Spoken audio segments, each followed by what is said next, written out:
Hello, everybody. Welcome to the 115th episode of Hawk Blogger Mornings. It is a double pod Wednesday. We've got a great way to start your Wednesday as the Seahawks rookies report to camp. Yes, it is July 17th. It is the day that rookies report to camp. We will start maybe hearing some news trickling in throughout the day or the next couple days. Hopefully that everybody is safe, healthy, and ready to compete for a spot on this roster as Mike Macdonald really begins this new era of Seahawks football. We also will have a Real Hawk Talk tonight at 7 p.m. Pacific time, and we'll have the return of Nathan Ernst. Nathan has been enjoying his summer break. Excited to have him back on the show tonight with Jeff Simmons. We will talk and preview the training camp that is imminent, days away at this point from starting for the Seahawks. So that should be fun on this double pod Wednesday. But first, we have a new guest. Joining the show this morning. This is someone that you won't actually know who this person is, but you will know what their handle is. And to just keep the mystery as mysterious as possible, you won't even see this person. You will just hear a disembodied voice. Is it AI? Is it a real person? No one knows. They will just be spitting out meaningful data insights for us this morning. You will find him on Twitter at the handle at Seahawk, no S at the end, just Seahawk Nerd. Welcome to the show, Mr. Nerd. How are you doing? Hi, Brian. Good morning. Happy to be on. I'm doing well. Been watching Hawk Blogger Mornings when I can. Obviously can't catch up every episode, but I hop into the chat when I'm able to, and looking forward to being on the other side of it now. Yeah, it's great to have you, and I think it's where to start. I mean, one of the funny things was that I think I first learned about your account because I think we were quibbling over something. I think you thought maybe I had taken a tweet you sent and sent it without attributing you, or maybe vice versa. I honestly can't remember, but it was some silly Twitter squabble, and you handled it with grace, and I respect that. And then over time, Twitter just kept feeding me your tweets, and for once, I'm glad they did. You have a ton of great stuff that you share on your account, different data-driven insights about the Seahawks. Tell folks a little bit about, how you got started on this, how you became a Seahawks fan. I think it's always good for people to know a little bit about the person behind the account. Yeah, of course. I mean, for how I became a Seahawks fan, I grew up just watching the games that appeared live on cable television, before the days of streaming and all that. So growing up in Northern California, where I'm from, I got a lot of 49ers games on my feed. And I didn't have a particular team I was rooting for at the time when I was a kid. And naturally, I saw 2 Seahawks games a year being broadcast, and just looked forward to those games the most. Not for any particular reason other than just like the 49ers Seahawks rivalry that was happening around the time that Pete Carroll first joined the organization. And then just watching football, I realized I really enjoyed defensive back play. And so it was just a natural fit, the era where they drafted Earl Thomas, who became one of my favorite players to watch all time now. And then obviously Richard Sherman. And so I just kind of fell in love with the rise of that style of play that they had in the secondary. And I live in the Pacific Northwest now, so it's a good fit. And I'm amongst my own people once again. Yeah. But and I do data analyst type of stuff for a living. So it was just a natural fit to kind of apply what I know professionally to the Seahawks and blend passions there. Well, I appreciate you coming on the show for a lot of reasons, one of which I too, there was a time where no one knew my name, my face, or that I was affiliated in any way with the Hawk Blogger Twitter account. And part of the reason was, I mean, I absolutely would tweet at work. Sometimes I'd even write articles at work. And for anyone, kind of looking askance at that, I'd be surprised if people are not reading their phones or doing anything during meetings at work time and again, or taking breaks or walks or whatever else. So I always managed to do my work well anyway and had a pretty successful run at it. But it wasn't until there was one point where I was walking on the hallway at Adobe and someone was like, "Are you a Hawk blogger?" And I was like, "Oh shit." And it's kind of grew from there. And so I understand anonymity and work and being able to have a little bit of passion at the same time. So I don't even know if I would have come on a show at that point. So I appreciate you doing that. One of the things that I love about your account, Mr. Nerd, is that you are an unabashed Geno Smith fan. And as somebody who feels like he's constantly having to scream back the detractors of Geno Smith, you consistently are sharing data-backed perspectives about why he is one of the better quarterbacks in the NFL. Talk to me a little bit about that. Like, did you like Geno first and then looked for data to back up why you thought he was good? Or did you just start to appreciate Geno once you looked at the data? I think it probably started in the game where he came in for Russ with the injury, and he led that drive from inside their 15 or 10 yard line or something on the field. And it ended with that touchdown pass to DK Metcalf. And afterwards, he said something along the lines of like, I was always prepared for this moment. I knew when I came in, I had to prove that, I was here to stay, yada, yada, yada, that I had a place in this league as a starter. And just his mentality, knowing his background and what he's been through up to this point, I fell in love with his personality. I think it has that infectious nature, the way that Russ did have with people for so long. It kind of fits that Seahawks kind of leadership they've had on offense, I think, at least in the good times. And with the preseason and the next season, I think he showed that he was better than preseason games. And then, every game I've watched of him since then, just watching him out there, I think it passes the eye test without question. But I do like to kind of match what you see on the field with data too, to make sure, you're cross-referencing, that you're not seeing something wrong out there or being biased in some way. But I mean, he's a legit starter. Like he belongs in that tier of guys that we talk about as people who can win Super Bowls. He's Burrow, Dak, Stafford, Hurts, you name them. He's in that tier with all those guys. So we can get into it, but yeah, let's get into it. What would be some of the evidence? How would you make the case from a data perspective that Geno is in that tier of players? Well, I did do a little bit of quarterback analysis recently, trying to sort through the data a little bit better than just what you can do looking at total counting stats. His total touchdowns to interception ratio, things like that. And for those who follow me, you may have seen this already on my Twitter, but I have been looking at taking out garbage time. So that's win probability less than 10%, greater than 90%. Those cutoffs are arbitrary per me deciding that that's what I feel like garbage time is.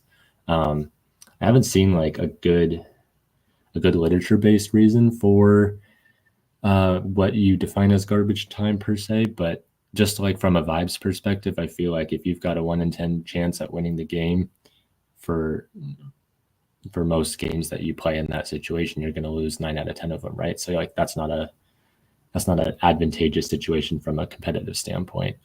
That's like you're down by 2 scores in the late third quarter, early fourth quarter. So unless your defense gets you a big stop or something like that, you're not going to be winning those games. So, and then the other thing is adjusting for expected yards after catch. And so if you think about a receiver catching the ball in stride, at the moment that they catch that ball, based on their distance from the defenders and the other players on the field, they have some sort of expected yards that they're going to get after the catch. And people have charted that, and that data is available. And so if you just give those yards to the quarterback, say, Tyler Lockett catches a pass 2 yards short of the first down markers, and he's got 5 yards of space in front of him, but he just slides down, right? Instead of giving Geno the yards that Tyler Lockett got, give him the ones that he got plus the ones he would have got if he had just run until he got tackled by the nearest linebacker. And if you do that for all the quarterbacks, not just Geno, you get what you're showing here on your screen. You're also taking out things like, quarterback spikes to end the half, plays that had penalties and things like that you wouldn't consider like a true meaningful snap. And you see Geno up there in the top right quadrant like we do so often with some of these plots. That's where he lands, and you see him next to guys like I just mentioned, Dak, Burrow, Tannehill when he was having that great season in Tennessee. I think it was 2021. This is over the last 3 years. So, I think obviously you can't just, rank quarterbacks on talent based on informative of what they've been able to do with their team. And then if you factor in your own knowledge of what their situations are on each team, I think that can be very insightful. So, think about the defense Geno's had the last few years, the offensive line he's had to work with. I think being able to land anywhere outside of, the middle of the plot, the bottom left, top left, I think is quite impressive. Yeah, I saw this. I'm glad you brought it up because my first question is obviously you see Brock Purdy up here as an outlier, and I happen to be someone who believes Brock Purdy is a good quarterback, so I'm not in the business of trying to say he's only a product of the situation he's in. At the same time, I don't think he's this much better as a quarterback, and I do think my first thought is Kyle Shanahan is a huge part of why he's there. You see Jimmy Garoppolo is in the top right, up there as well when he was with San Francisco. And I definitely don't think he's a very good quarterback. Is there, I think I know the answer to this, but is there any way to account for the system that a player is in and try to normalize for that? I'm not going to say there isn't a way. Have I done it? No, but I do think you could probably do your own ranking of like quarterback situations in the NFL, give them a 1 through 32 ranking. And you could just, compare where they land here to that and look at the difference, how much do they add relative to their surroundings ranking or whatever. But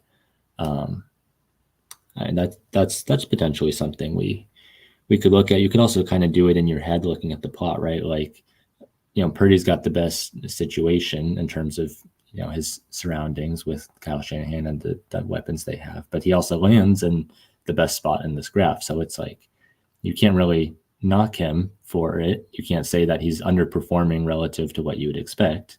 But you also can't say that he's overachieving either. He's just kind of like, it's what you would expect to get out of someone in that situation who's a good quarterback. And he is. So everybody else, I think you can kind of talk about where they land relative to their situation a little bit more. But he's one where it's just like, it is what it is. They have a perfect thing going over there. Yeah, one of the things, I don't know how realistic this would be, and maybe it's something for Mr. Nerd, maybe it's something for somebody else, or maybe it's just not possible. But I do wonder if you could look at the relative play of a court, like for coordinators, for OCs that have history, that you could see quarterbacks statistics in years they played for that OC versus other years, and try to see if that they have a natural tendency to increase numbers for quarterbacks under their stead. It'd be probably a lot of work to do that, but and the other piece would just be like relative to league average, what has been this coordinator's quarterback play, relative to league average and each season. And I do think that's something I have not seen anyone do. And I think it's a pretty interesting angle. And it would add a lot to these conversations, because it's hard for me to know how much, like, Tua Tagovailoa, I think is absolutely significantly impacted by playing for Mike McDaniel. And if you look at his numbers, there's a lot of reasons to believe that's true. Matt Stafford, not so sure. Like, I would bet Matt Stafford's been pretty good under any of his OCs. And so, yeah, maybe a pipe dream, but if anyone can do it, it would be Mr. Nerd. So appreciate at least you listening to my ramblings about it. Before we leave this one, the other thing that I kind of bring up is, when you see Patrick Mahomes and Josh Allen, considerably lower on this charting, at least relative to the top right, what does that say to you? Does it bring up some questions for you about the efficacy of this kind of analysis? I don't think. Well, it does bring up questions for sure, because you want to always make sure that your results jive with your understanding of what you believe based on watching the games, and also just like public consensus opinion, right? Like, everybody knows Mahomes is good. I do think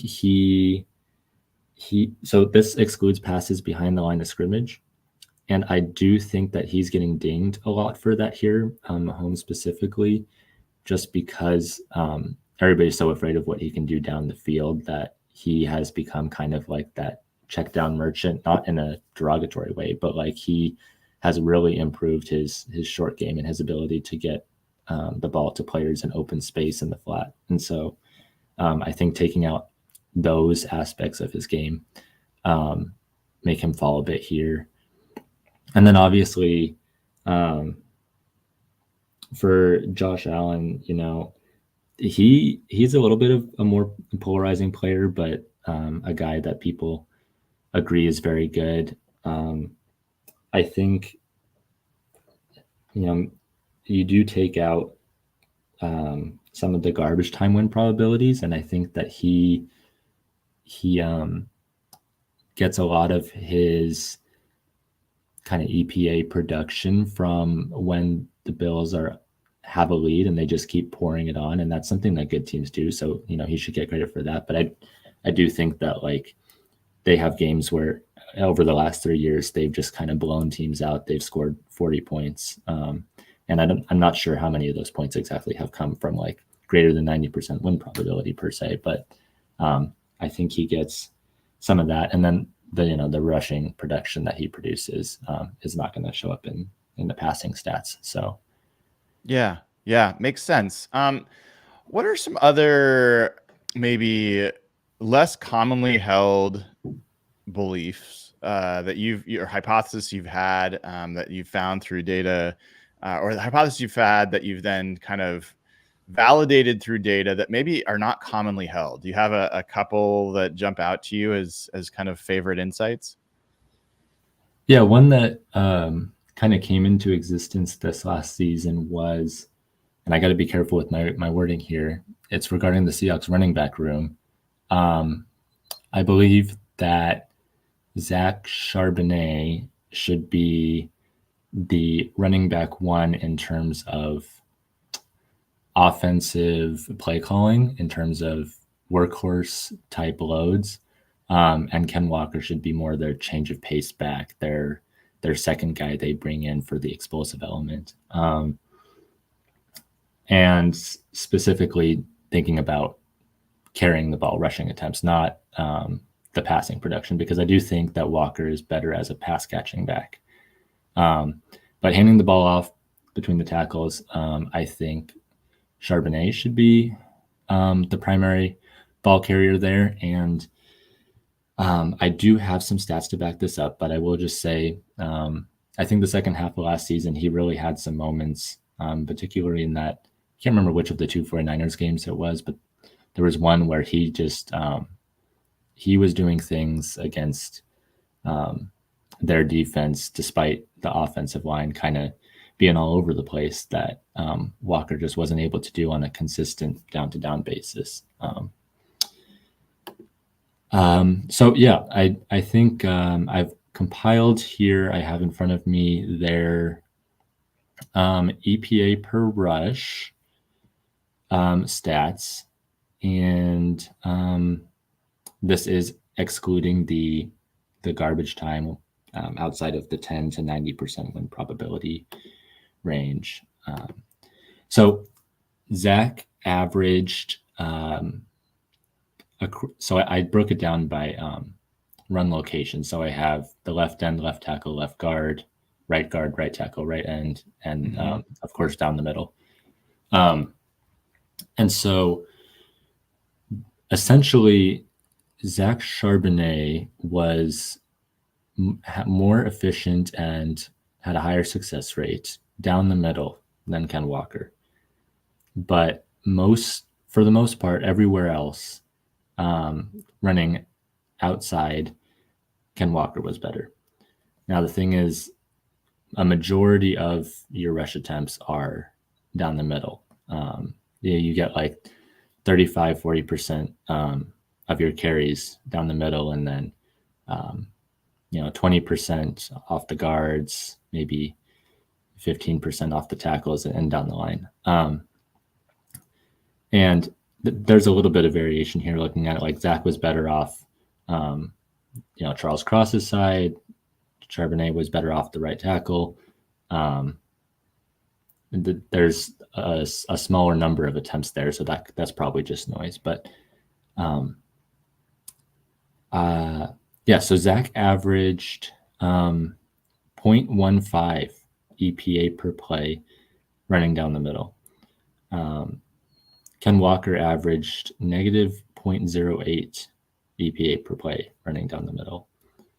And I think that matches the eye test when you look at on the game. So I think, would you agree that Ken is more of a boomer bust style back, not in terms of his career trajectory, but just like on a snap to snap basis, you think like, either he's going to hit a big one or he's going to dance around at the line of scrimmage and bounce outside and maybe get 1 or 2 yards before he gets tackled? Does that jive with you or? It absolutely does. And it's a point I've made in a few different ways. And yeah, for sure. And I also would just call out for people that aren't familiar that most running backs, I mean, a lot of times you're going to have negative EPA runs. It's pretty common. So to have a positive EPA rushing in the most common place up the middle is pretty meaningful, even if it seems like a small number, 0.15. That's a pretty good number relative to most running plays. Yeah. You hit the nail on the head there. Most running plays are somewhere in the realm of 0 EPA to negative 0.05, negative 0.0 or 0.1 EPA. A lot fall in that range.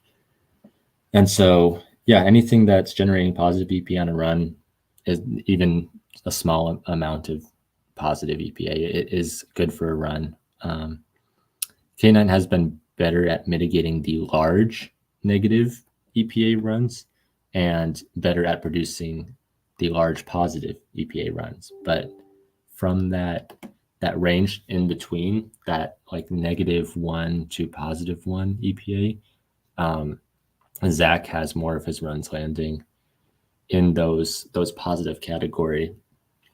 If you look at all their run locations, I'll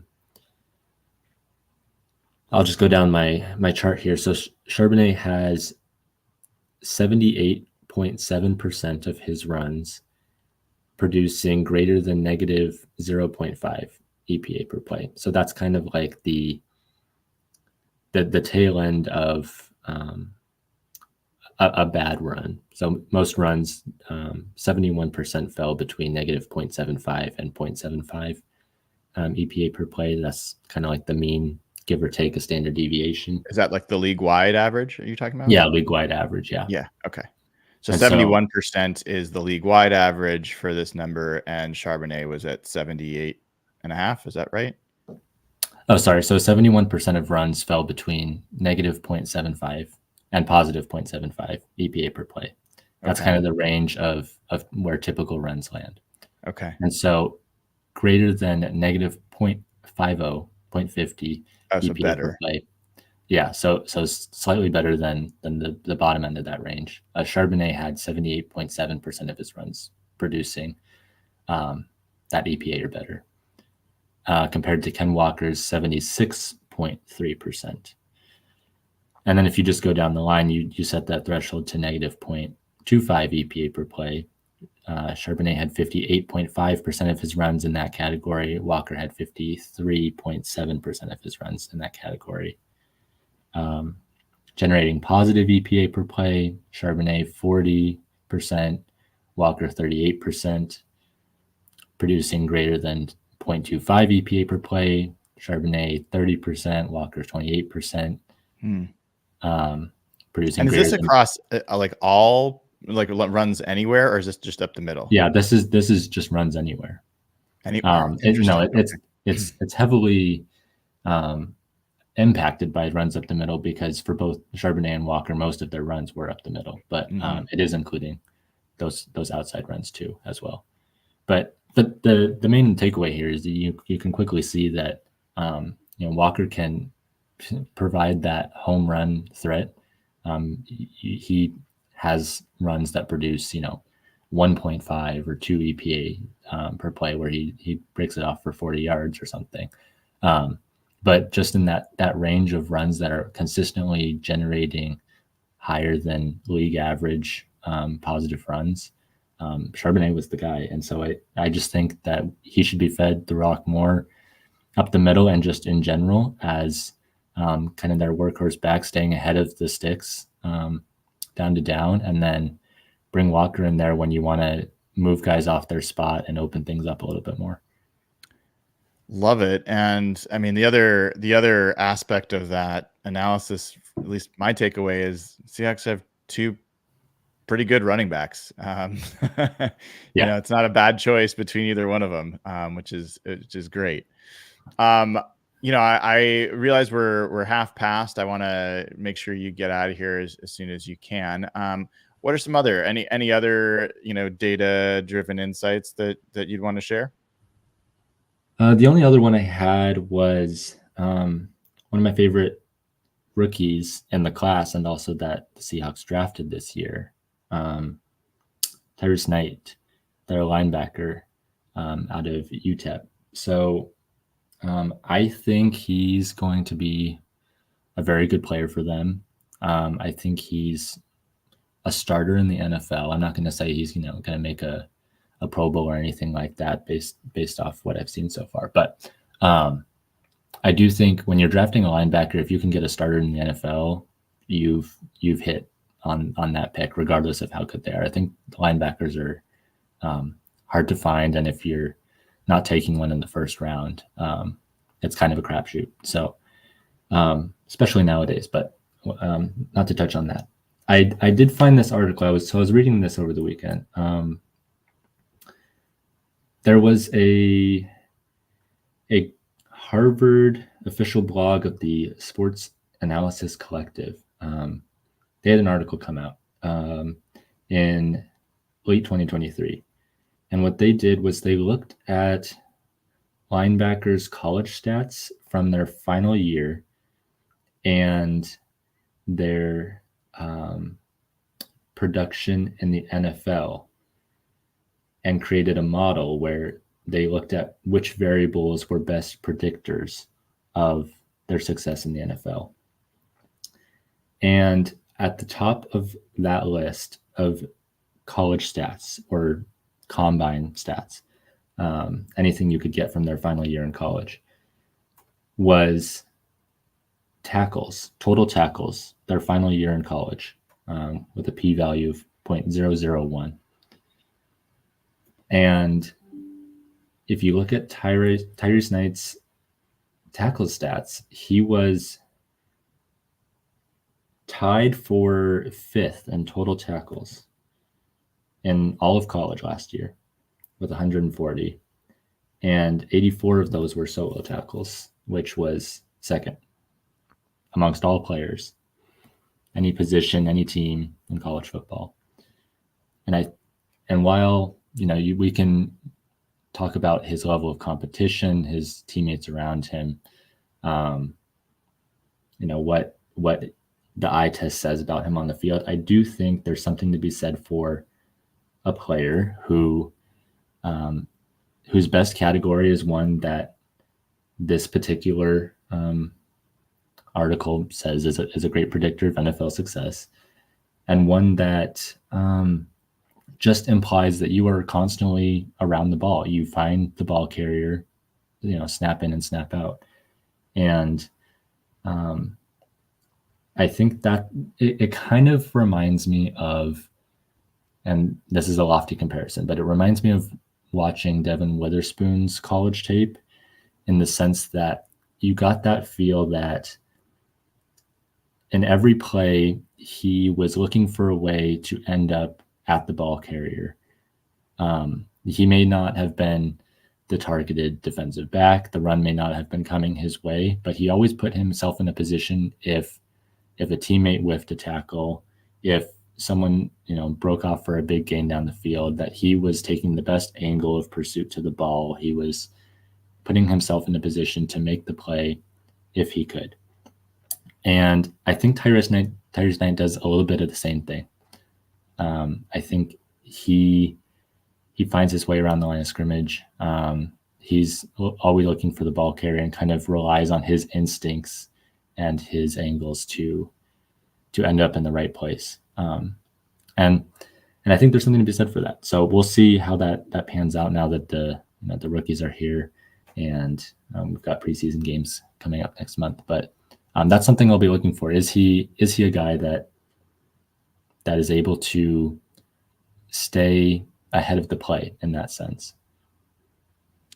You mentioned p-value before, 0.001, if I'm recalling. For people that aren't familiar, can you explain what that means?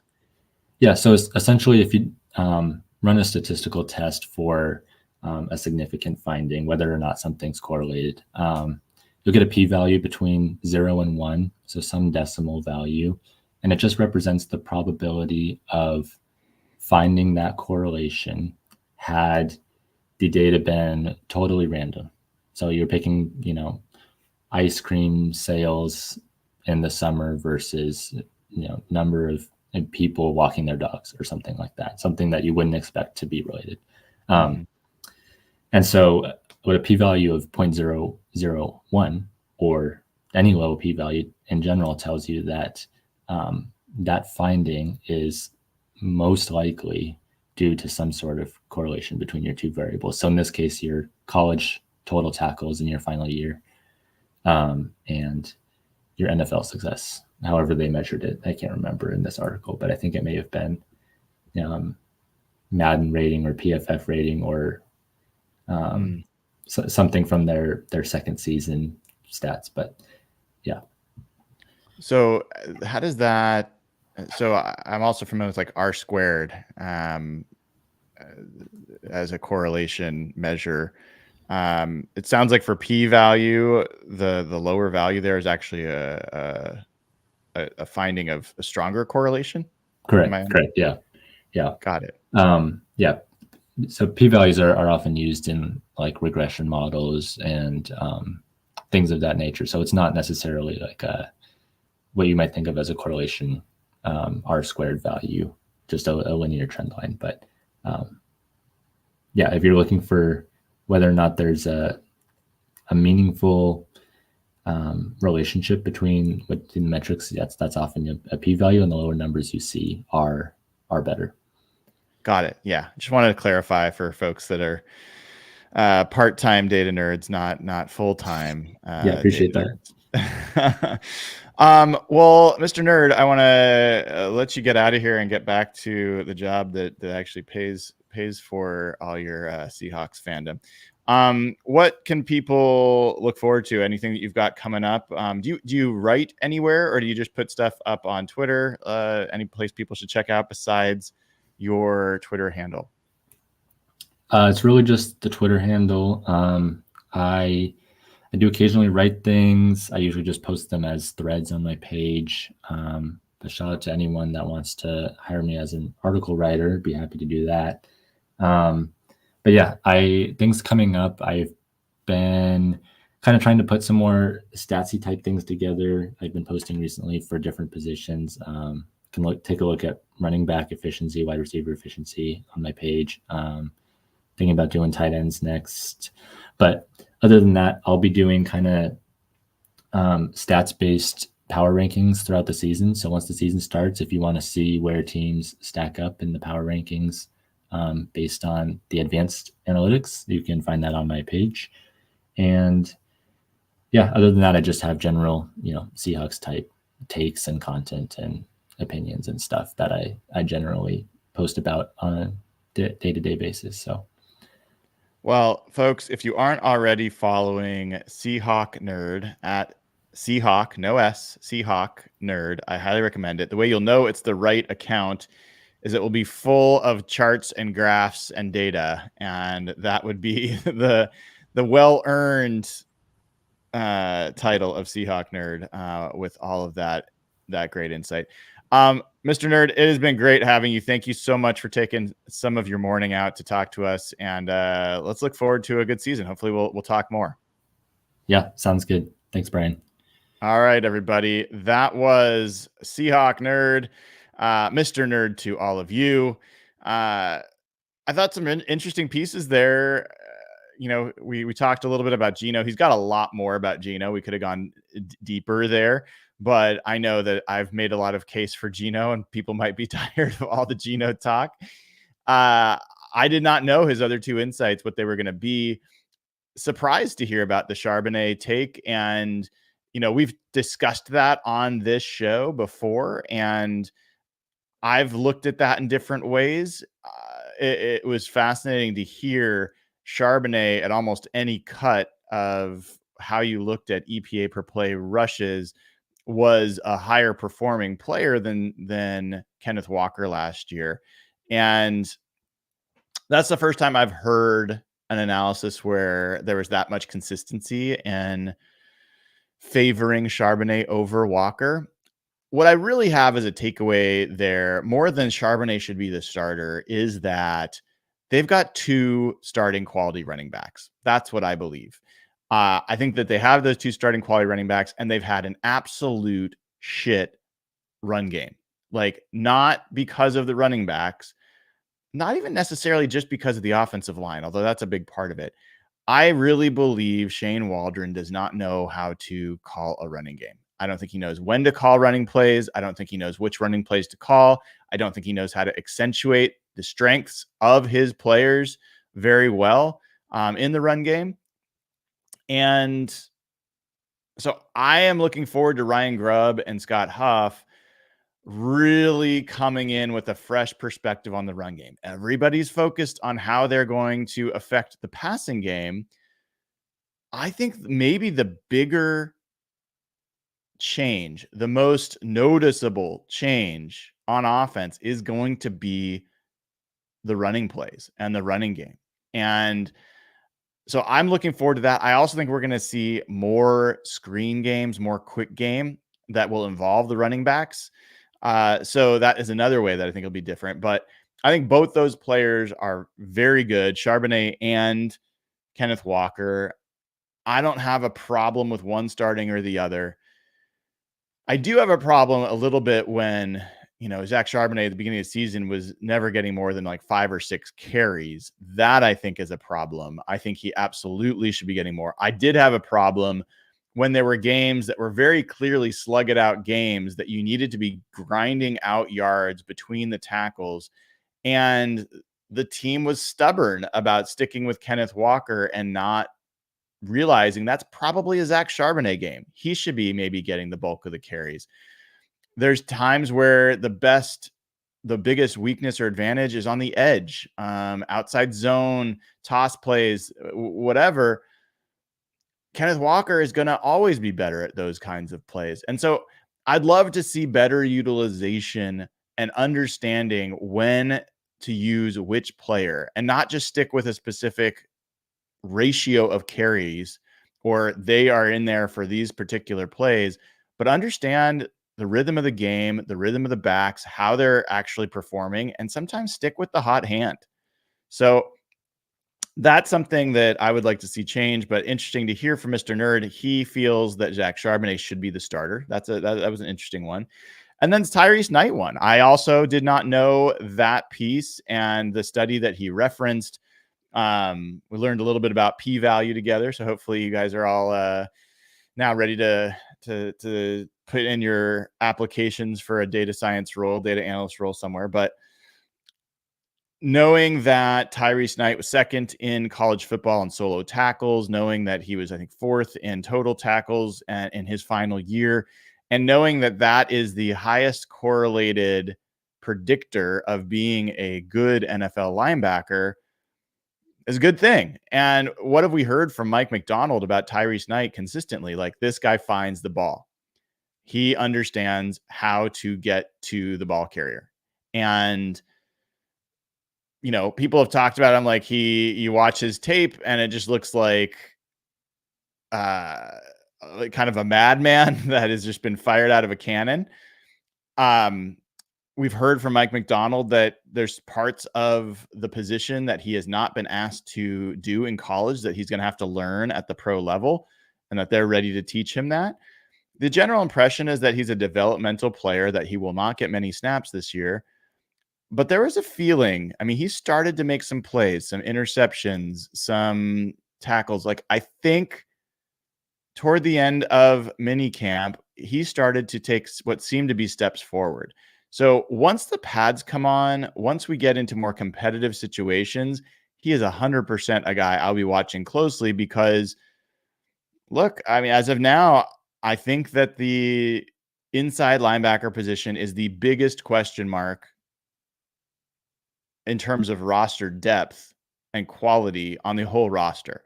You can say offensive line, but I don't think the offensive line is a question mark in terms of the players. I think it's a question mark in terms of how good they are.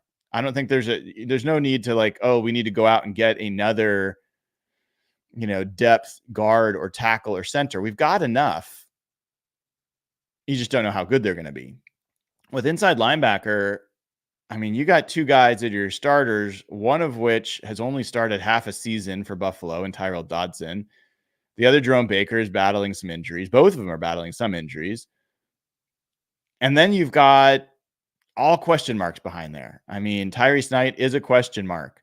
John Radigan, I think, has a pretty low ceiling and is not a guy that I think you want to be playing a lot of games for you. Patrick O'Connell, young guy, I think, has a low ceiling. I don't think you want him to be playing a bunch of games for you. Drake Thomas, question mark. So there's these guys, you have players on the roster, but you don't know exactly what you have. And so if Tyrese Knight can actually be a player that you could play this year and feel okay about, and actually maybe even that he's a rising player, that is a huge, huge change to the way you look at this roster overall. So definitely a key guy. Interesting to hear that data indicates he'll has a pretty good chance of being a good player. So loved hearing that from Mr. Nerd. Thank you, everybody. If you haven't already given the show a like and click subscribe, come on, give the show a like. It helps other people find it. Join this fun crew as we really enter the beginnings of this season, learning about this new Seahawks team. So now's the time. Give the show a like, click subscribe. And we've had a bunch of folks join at patreon.com/hawkblogger in the last few days. Get all the audio versions of this podcast ad-free every day, immediately after the show. And then also get access to the Slack channel where we have conversations all the time. It is a great time to join as a Patreon member. Also a great time to join as a YouTube member. We've had a bunch of folks joining there. That's going to gain momentum as we get into the season. And starting next week, I will be doing training camp coverage, and there will absolutely be suite level only coverage of training camp that you will want to be a suite level YouTube member to get. So consider joining now, beating the crowd and getting in there. Until then, I'm going to go on a hike I've been looking forward to doing for quite a while. And I'll share some pictures of it tomorrow. But until then, everybody, I'm Brian Nemhauser. You can find me on Twitter and Instagram at HawkBlogger. Have a wonderful day. This was episode 115 of Hawk Blogger Mornings. Take care.